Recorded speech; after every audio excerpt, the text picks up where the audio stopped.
भारत बंद का ऐलान आप लोगों ने किया है और सुप्रीम कोर्ट के फैसले के खिलाफ आप लोग क्या समस्या उसमें देखती हैं? देखिए, भारत बंद इसलिए हुआ है, आज 21 अगस्त 2024। मेरा नाम है संघमित्रा गौतम, लक्ष्य कमांडर, भारतीय समन्वय संगठन लक्ष्य हमारा सामाजिक संगठन है। तो हम उसके बैनर तले इवन सारे लोग आए शहर के दूर दूर से। ये जो क्रीमी लेयर लगाया गया है और ये लड़ाई करने का जो दलित जातियों में, आदिवासी जातियों में जो ये सरकारों का या सुप्रीम कोर्ट का एक ये दूषित प्रयास है, कुचक्र है, हमारी पीढ़ियों को कहीं ना कहीं वो लोग वहाँ पर ले जाना चाहते हैं जहाँ पर परम पूज्य बाबा साहब डॉक्टर भीमराव अम्बेडकर जी हमें वहाँ से निकाल के आज हमें यहाँ लेकर के आए थे। ये जो रिजर्वेशन है ये गरीबी हटाओ का उन्मूलन का नहीं है, ये जो सामाजिक रूप से पिछड़े हुए जो लोग हैं उनको आगे लाने का, शैक्षणिक रूप से जो पीछे हैं उनको जो बराबर पहले से हैं उनके साथ चलने का, उनके साथ मिलाने का ये प्रयास है। और इसमें जो कहते हैं कि रिजर्वेशन जिनको मिल गया है उनके बच्चों को नहीं मिलेगा, तो ये बताएं हमको कि बैकलॉग कितना भरा गया है। क्या हमारे बैकलॉग में ये ऐश नहीं कर रहे हैं? ब्राह्मण, क्षत्रिय, बनिया क्या ये ऐश नहीं कर रहे हैं? आज भी हमारी नौकरियों में शेड्यूल कास्ट का सर्टिफिकेट लगा करके ये पूरी की पूरी नौकरी कर ले जा रहे हैं, पेंशन पा रहे हैं, पूरा इनका परिवार चल रहा है। अगर बैकलॉग ठीक से लागू हो जाए तो हर घर में नौकरी मिल जाएगी। करोड़ों करोड़ों नौकरियां हैं बैकलॉग में। और ये जो जैसे दलित जातियां, चमार, पासी, धोबी, धानुक और ये सोनकर, वाल्मीकि, कोरी समाज की, तो इनमें जो समाज, जो वर्ग हमारा पिछड़ गया किसी कारणवश से, या उन्होंने अपना पुश्तैनी धंधा नहीं छोड़ा और शहरों में जा कर के वही काम करने लगे और शिक्षा की तरफ ध्यान नहीं दिया, तो वो कैसे आरक्षण का फायदा उठा पाएंगे बताइए आप? तो जो दलित जातियों ने रिजर्वेशन का थोड़ा फायदा उठाया या जिन्होंने बाबा साहब को, महापुरुषों को पढ़ा है, वो ही दलित जातियां आगे बढ़ी हैं। और जो नहीं समझ पाई बेचारी वो और निचले स्तर पे हैं जिनका अभी विकास नहीं हो पाया, इसके बारे में सुप्रीम कोर्ट ने कहा कि कुछ ऐसी जातियां हैं जो आज भी जो है काफी मुख्य धारा से काफी नीचे है, वो इन आरक्षण के लाभ को दूर दूर तक उनको लाभ लेने की स्थिति में ही नहीं है। उनके बारे में उनको ऊपर उठाने के लिए कहा। पहले तो ये था कि अवेलेबल नहीं है, अब जब थोड़े पढ़े लिख गए अब कह रहे सुटेबल नहीं है, तो इनकी चालें हम खूब समझ रहे हैं। ठीक है, ये जो शिक्षा को आप इतना हवा बना रहे हैं, इतनी मोटी मोटी फीसें कर रहे हैं, प्राइवेट सब कर रहे हैं, तो भारत का जो निजीकरण है वो हम जानते हैं। जो यहाँ का जो पूंजीवाद है, ये सब जाति मानसिकता, ये सब में, इन तीनों में, वर्णों में, ये चाहे ब्राह्मण हो, चाहे क्षत्रिय हो या बनिया हो, इन सब में एक साठगांठ है कि पूरे बहुजन समाज को इनको बिल्कुल नीचे स्तर पे रखा जाए और इनको ये यहाँ तक के लिए मजबूर किया जाए कि इनका जो पुश्तैनी काम है, मल उठाने का, गोबर उठाने का, सब्जी बोने का, गाय भैंस रखने का, वो सब किया जाए। और ये जमींदारी प्रथा को ये लागू करना चाहते हैं। इनकी सारी चालें हम समझ गए हैं। तो हम अपने बहुजन समाज के, दलित समाज के, आदिवासी समाज के, इवन ओबी समाज के भी जो समाज के हमारे लोग हैं और जिनके अंदर क्रीमी लेयर लगाया गया है, ये बहुत बड़ा षड्यंत्र है सुप्रीम कोर्ट का, और इसको 9वीं सूची में इसको डाला जाए और हमारा जो रिजर्वेशन था उसको ज्यों का त्यों लागू किया जाए। बात होती है आरक्षण में, अगर सही तरीके आरक्षण मिलने की बात होती है तो सब जो राजनीतिक पार्टियां हैं वो लगातार उठाती हैं जाति जनगणना के मुद्दे को, उसको कैसे देखती हैं? क्या अभी जो आरक्षण मिल रहा है लोगों को, क्या वो सही है या अभी नए तरीके से उसकी जाति जनगणना कराकर फिर से आरक्षण वर्गीकृत करने की जरूरत है? हम तो चाहते हैं जातीय जनगणना हो जाए, हमारी तो मांग है। आप करिए जातीय जनगणना, अब उसमें देखिए कि किसको कितना क्या क्या मिला हुआ है, आपका भी पता चल जाएगा कि आप कितने % हो। हिंदू हिंदू चिल्लाते रहते हो और ये देश में जो ये ब्राह्मण धर्म को जो ये लागू करने का जो ये कुचक्र चल रहा है, जहाँ तक सनातन धर्म की बात कहते हो तो सनातन तो बुद्ध का शब्द है। बुद्ध ने पाली भाषा में कहा यता ये तनो नाथो को ही नाथो परोसिया। ये जो सनातन है, ये बुद्ध ने कहा है कि जो है ये सनातन से चलती आ रही है ये सब चीजें हैं।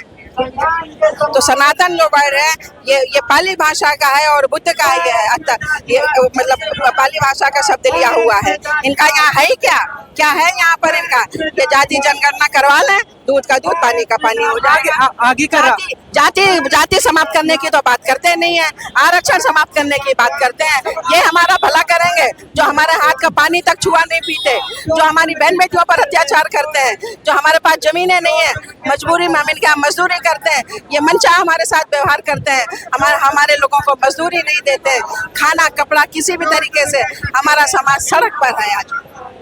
आगे का क्या प्लान है? अगर ये जो फैसला है इसको आप पीछे या उसको नल एंड वाइट करने के लिए क्या कुछ आप लोग क्या करने का आगे यही प्लान है कि जो अगर इसको ज्यों का त्यों नहीं लागू किया गया, सुप्रीम कोर्ट का कोई इसमें ये जो हुआ है क्रीमी लेयर, ये असंवैधानिक है, अनकॉन्स्टिट्यूशनल है। ये सिर्फ राष्ट्रपति को, महामहिम राष्ट्रपति जी को अधिकार है कि संसद के द्वारा वो इन चीजों को लागू करे। और हमारी ये मांग है कि इसको, ये जो क्रीमी लेयर लगाया गया है, इसको 9वीं अनुसूची में इसको डाला जाए, इसको डिसमिस किया जाए, इस बिल को डिसमिस किया जाए। ये हमारा बहुजन समाज को आपस में लड़वाने का जो काम। सुप्रीम कोर्ट ने ये भी कहा है कि जो ये प्रावधान करने की हम बात कर रहे हैं वो पूरी तरह वैधानिक है, ये भी उसमें ऐड किया है। सुप्रीम कोर्ट में कितने जज हैं हमारे, कितने वकील हैं हाई कोर्ट में, जरा उनसे पूछो तो।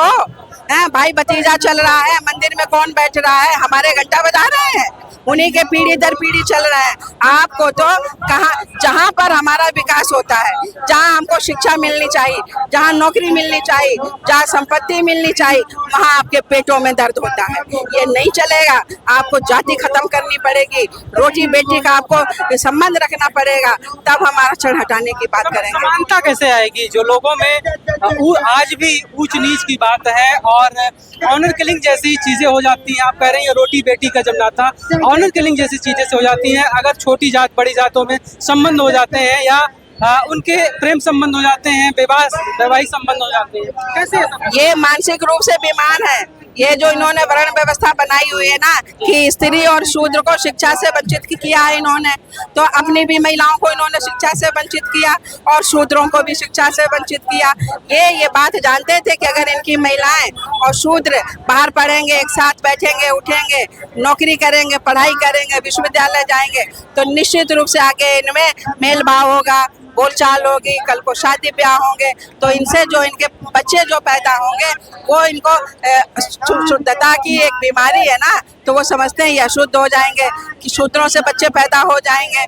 इसलिए इन्होंने स्त्री और शूद्रों को पढ़ाई से वंचित किया। ये अपनी भी औरतों पर अत्याचार करते हैं। लेकिन दुखद ये है, और जो लोग जनरल कैटेगरी के उदारवादी जो लोग हैं, हमने बहुत सोशल मीडिया में देखा है कि वो बाबा साहब की बात करते हैं, उनसे ये मेरा आग्रह है कि वो अपने अपने समाज में अपने लोगों को समझावें। शर्म नहीं आती? 2500 वर्षों से आप हमारे साथ में जुल्म और अत्याचार कर रहे हैं, आप कह रहे हो हमारे साथ में दौड़ो, हमारे साथ में पढ़ो। जो आदमी 2500 से जो दलदल में फंसा हुआ है, क्या उसको उठाने के लिए सीढ़ी का प्रयोग नहीं करना चाहिए बराबर लाने के लिए? कुछ राजनीतिक पार्टियों ने भी इस फैसले का विरोध किया है, खासतौर पर समाजवादी पार्टी हो या कांग्रेस हो। क्या उनका जो ये विरोध प्रदर्शन करना, क्या वाकई में आप लोगों के साथ हैं या फिर वो राजनीतिक एक तरीका है, उनका हथकंडा है? क्या देखिए, रही बात कांग्रेस की, तो ये बीजेपी, भाई बीजेपी आरएसएस तो कांग्रेस से ही निकली हुई है ना, तो ये सब एक ही हैं। कभी उसमें चले जाओ, कभी उसमें चले जाओ। तभी तो कांशीराम साहब कहते थे नागनाथ हैं, ये सांपनाथ हैं। अरे आप हमें मत समझाइए, हम सब आपकी चालों को समझ रहे हैं।